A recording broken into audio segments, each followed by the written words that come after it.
Hello and welcome to Friends House. Today we have latest writing task 2, that is an essay related to the IELTS exam. So the question is, some people are spending more and more time and money nowadays following fashion trends. So it means that in these days, तो people are spending more and more time and money. तो जो लोग हैं वो ज़्यादा interested हैं, वो ज़्यादा समय इन्वेस्ट करते हैं, कह सकते हैं कि वेस्ट करते हैं, टाइम और मनी अपना वेस्ट करते हैं फैशन में रहने के लिए। तो देखिए, फैशन ट्रेंड्स को फॉलो करना अच्छी बात है, बट अगर आप अपना मेजर पोर्शन ऑफ टाइम इसी काम पे लगा रहे हैं तो शायद वो गलत होगा। तो यहाँ पे पूछा गया है, इज दिस अ पॉजिटिव और नेगेटिव डेवलपमेंट। तो देखिए, स्टूडेंट्स पूछते हैं कि सर ये हम कौन सी साइड लें कि हमारा मैक्सिमम स्कोर आए। तो देखिए, कोई भी आप साइड लें, पहली बार तो वो लॉजिकल हो। इस केस में आप दोनों साइड को एक्सप्लेन कर सकते हैं, बट आपको एक्सप्लेन करना आना चाहिए। आपने कोई थीसिस में स्टैंड लिया कि मैं एग्री कर रहा हूँ, डिसएग्री, जो पॉजिटिव है जो नेगेटिव है, अगर आप उसको प्रॉपरली एक्सप्लेन कर पा रहे हैं तो वो बिल्कुल सही है। इससे नहीं फ़र्क पड़ता, ये नहीं है कि किसी ने पॉजिटिव डेवलपमेंट बोला तो उसको कम स्कोर मिलेगा, या फिर किसी ने नेगेटिव बोला तो उसको ज़्यादा स्कोर मिलेगा।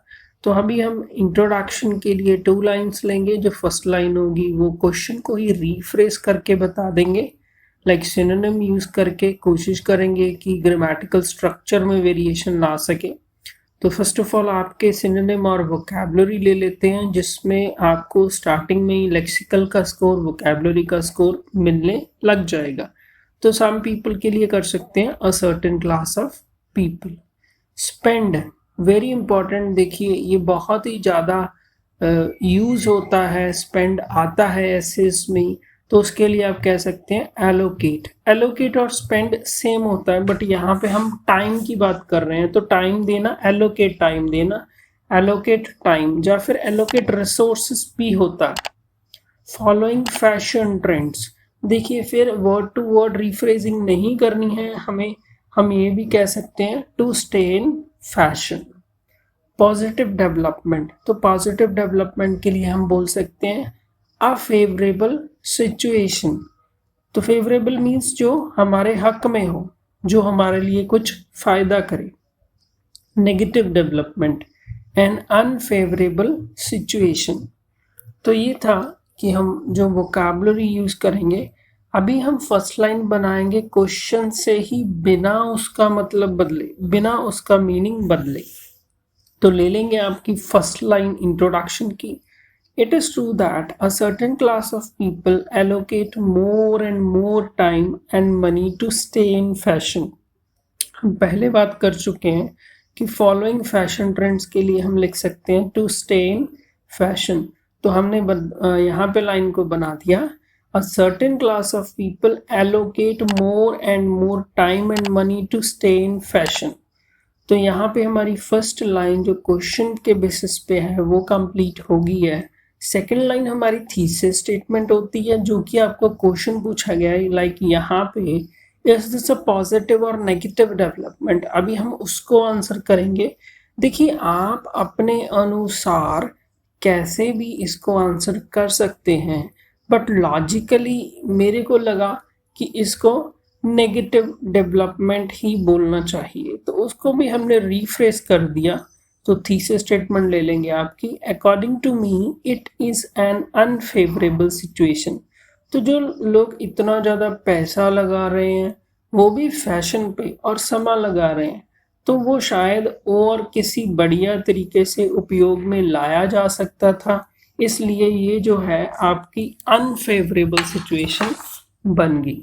तो अभी हमारे पास इंट्रोडक्शन में ये दोनों लाइंस इकट्ठी एक पैराग्राफ में लिखी जाती है।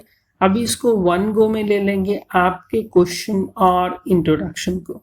तो क्वेश्चन था, some people are spending more and more time and money nowadays following fashion trends, is this a positive और negative development.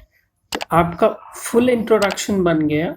It is true that a certain class of people allocate more and more time and money to stay in fashion. According to me, it is an unfavorable situation. अभी next आप यहाँ पे body paragraph form करेंगे. आप चाहें तो 2 से 3 body paragraph बना सकते हैं. उसकी भी पैराग्राफिंग आपके लिए मस्ट है और उसी के बेसिस पे ही आपको कंक्लूजन ड्रॉ करना पड़ेगा. अभी हम आपके कंक्लूजन को ले लेंगे. In conclusion, wasting time and money. देखिए, वेस्टिंग टाइम एंड मनी मैं ले रहा हूँ उस बेसिस पे जो कि मैंने बॉडी पैराग्राफ्स लिखे. तो बॉडी पैराग्राफ के बेसिस पे आप इस जो more and more time spend कर रहे हैं उसको आप in the form of wasting of time भी ले सकते हैं. तो हमारा बन गया in conclusion, wasting time and money just to stay in vogue. Very important. यहाँ पे हम देखें तो स्टे इन वॉग, तो पहले हम थोड़ा इसकी वोकैबुलरी को ले लेते हैं. तो यहाँ पे देखिए, वेस्टिंग टाइम एंड मनी हो गया, टाइम एंड मनी को वेस्ट करना. स्टे इन वॉग, स्टे इन वॉग मतलब स्टे इन फैशन. जैसा फैशन चल रहा है वैसे आपने कपड़े पहनने, वैसा दिखना. तो नॉट अ वेलकमिंग सिचुएशन, ये फिर से आपकी अनफेवरेबल सिचुएशन आ गई. Refrain from, very important. To refrain from इसका मतलब है कि परहेज करना. तो आपका कंक्लूजन बन गया, in conclusion wasting time and money just to stay in vogue is not a welcoming situation and people need to refrain from it. तो ज़्यादा समय लगाना, वेस्ट करना समय और मनी, पैसा, ये एक अच्छी बात नहीं है सिर्फ फैशन में फैशनेबल दिखने के लिए. तो लोगों को इस चीज़ से परहेज करना चाहिए. तो फाइनली आपके कंक्लूजन को ले लेंगे. In conclusion comma, wasting time and money just to stay in vogue is not a welcoming situation and people need to refrain from it. So this was the model answer to the latest writing ALS exam. Don't forget to like, subscribe and share friends ALS.